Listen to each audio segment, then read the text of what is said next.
Do you understand that the Bible was not written by any of the disciples?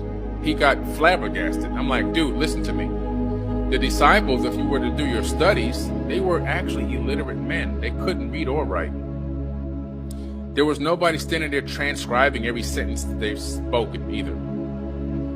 How did the Bible come along? They copied the majority of that stuff from the Enuma Elish, the Atrahasis, the Mahabharata.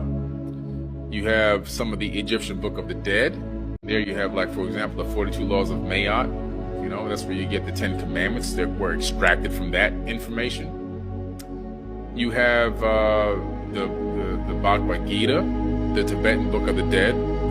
You have the Sumerian tablets that are outside of the Enuma Elish. There's many tablets that exist. The Code of Hammurabi, the Epic of Gilgamesh. I mean, that can just keep going and going and going. And I said, then you have the Emerald Tablets, where Jesus's teachings are identical copies of Thoth's teachings from the ancient Kemetic mystery schools taught 50,000 years ago in the land of Khem, which is now known as Egypt. And I could see the steam coming out of this guy's ears. He couldn't even conceive what the heck I was telling him. And I said, do you know that the Bible was written thousands of years after the people were long gone, dead, buried, bones disintegrated, and everything else on the ground? He said, no, what are you talking about?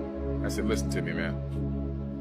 The Bible was written from 100 AD to 900 AD. And who wrote the Bible? Those were followers of Thoth. These people didn't write a Bible, by the way.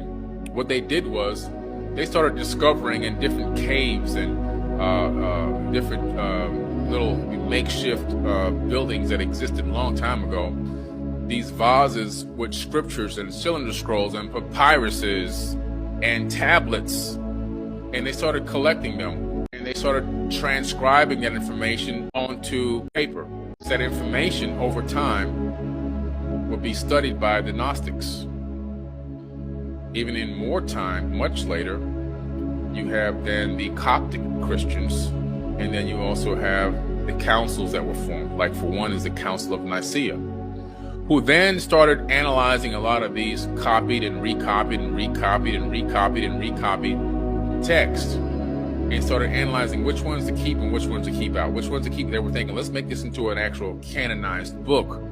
We'll take this and put that in here. We'll take this one, no, that talks about aliens. We don't want the book of Enoch in here because he's talking about aliens. Let's leave that one out. We don't want the myth of Adapa in here because he's talking about aliens. We don't want that in here. That's the book of Adam. We don't want that in here. So you have all these apocryphal texts that were kept out, right? And the Council of Nicaea coordinate and create this hodgepodge of a book based on hand-picked content, curated content that they wanted, that would allow them to still maintain control over the people.